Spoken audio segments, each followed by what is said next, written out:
Sakarja, you're conjuring again.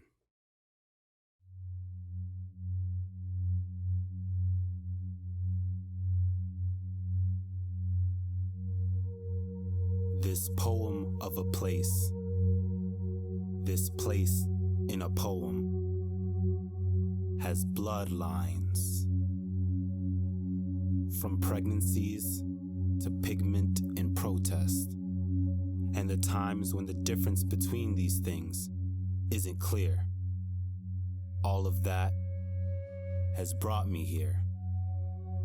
Here, this poem, patient, a passage to a plane parallel, potentially poisonous,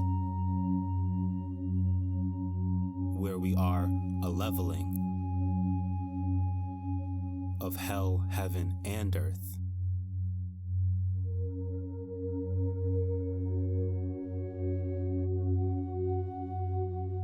Where prose comes to decompose in prayer between my two temples.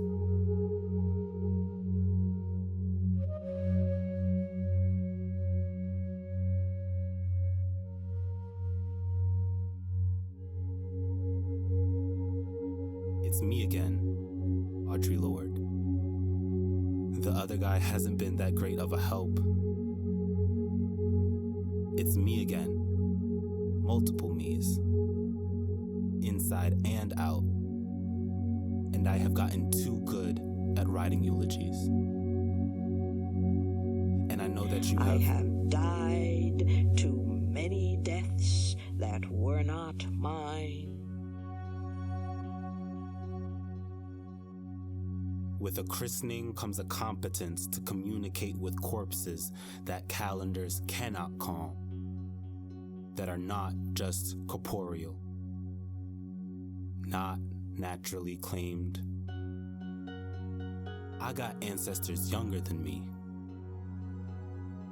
I look at too many of my ancestors, and gravity remembers me like no other time, as it grounds me in graves and grief, sometimes just the cries of loved ones or general melanated mourners pass through here, and or our hearts, lungs, when we close our eyes, bow our heads. We're traveling. Death is a process,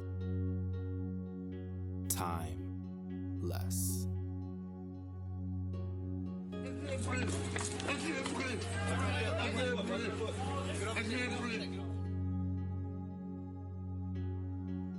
You'd think we're all runaways. Now, so many of us have been stolen again. We are under attack as Black people. We are being gunned down every day, and these officers not being held accountable. And no charges, from Tamir Rice to my dad to Freddie Gray. The white power structure today is just as much interested in perpetuating slavery as the white power structure was 100 years ago, only now they use modern methods of doing so.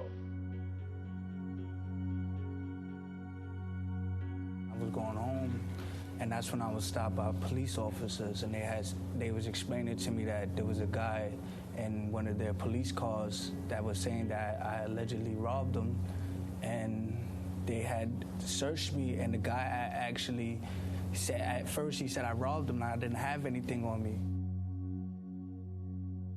My family tried to get me a tried to get me a lawyer, but my family was doing, they was going through some hard times at the time, so they couldn't post bail or either get me a lawyer.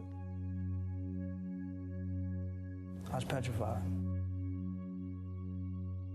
I tried to resort to telling the correction officers that I wanted to see a psychiatrist or a counselor, something. I was telling them I need mental help because I wasn't feeling right. All the stress from my case, everything was just getting to me, and I just couldn't take it. I just needed somebody to talk to. I needed to just I just needed to talk and be stress-free. But the correction officers, they didn't want to hear me out. Nobody wanted to listen. So when I tried to kill myself at one point, which was in 2012 March.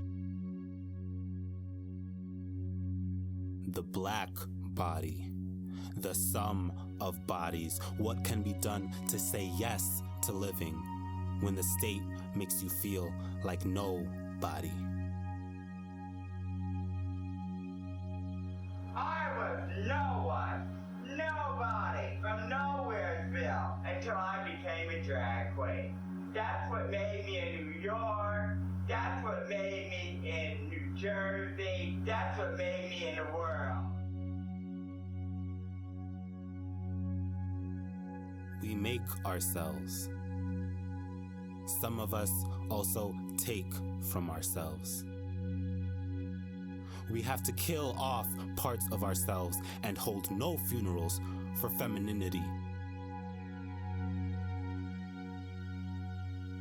For who's deemed foreign to fighting because of fragile feelings from emasculated failings to a fact that if a woman says no to a man, that becomes a short death sentence.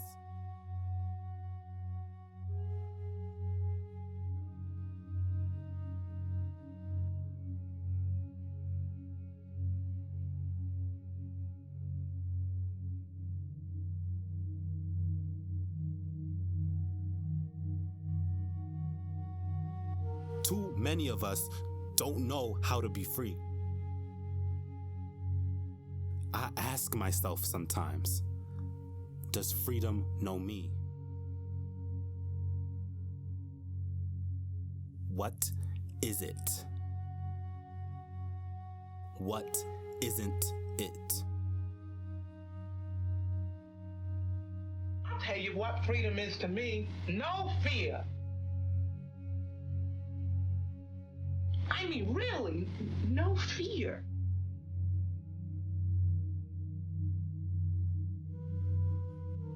No fear.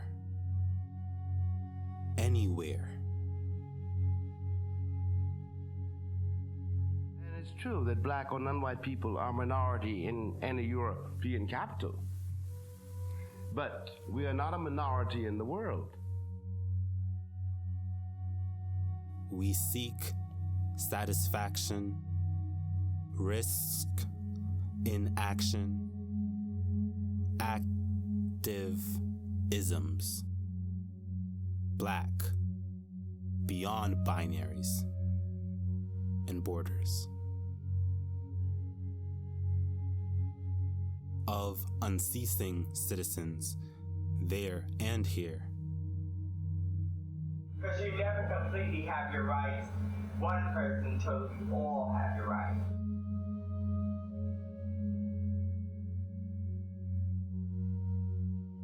Here I heave, halted in happenings, wanting to leave. So Baldwin, you know. There are days, this is one of them, when you wonder what your role is in this country and what your future is in it. Your livelihood led me to write myself into the future. All of me. I right the wrong to right the wrong. Make myself where I first belong and then see with my body. Vision is not a theory. It's not a luxury any more than poems are luxuries. When I say that poetry is not a luxury, that it is an actual vital force necessary in our lives, necessary to help conceive a future. Well, in the same way, those things that we feel are also part of the vision. What do I see with this anxiety? Too much, not enough, both? So I do worry. Baldwin, I worry about the worst. My trust is weary, but I can't be a pessimist. Because I'm alive. To be a pessimist means that you have agreed that human life is an academic matter. So I'm forced to be an optimist. I'm forced to believe that we can survive whatever we must Survive. survive. This poem is perpetual. Black people are perpetual, and it's not if this place will be perpetual, but how. So I continue to ask, who am I missing? Who am I missing?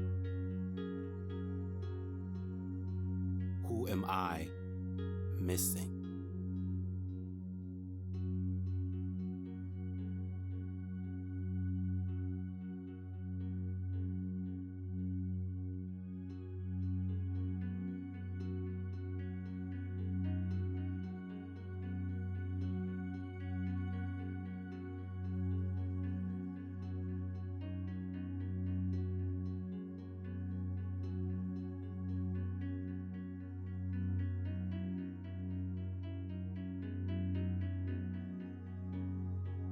Trayvon Martin, Audre Lorde, Ayanna Stanley Jones, Tamir Rice,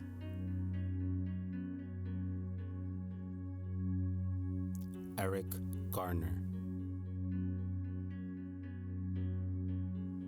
Erica Garner,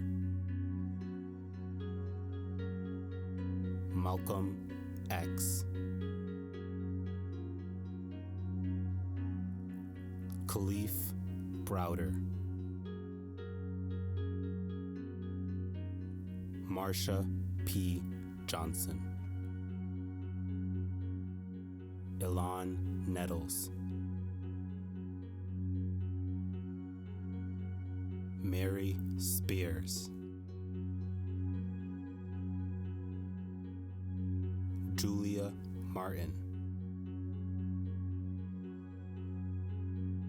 Nina Simone, James Baldwin,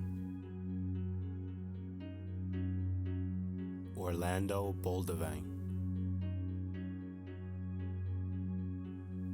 Matayeli Franco, Naomi Hersey,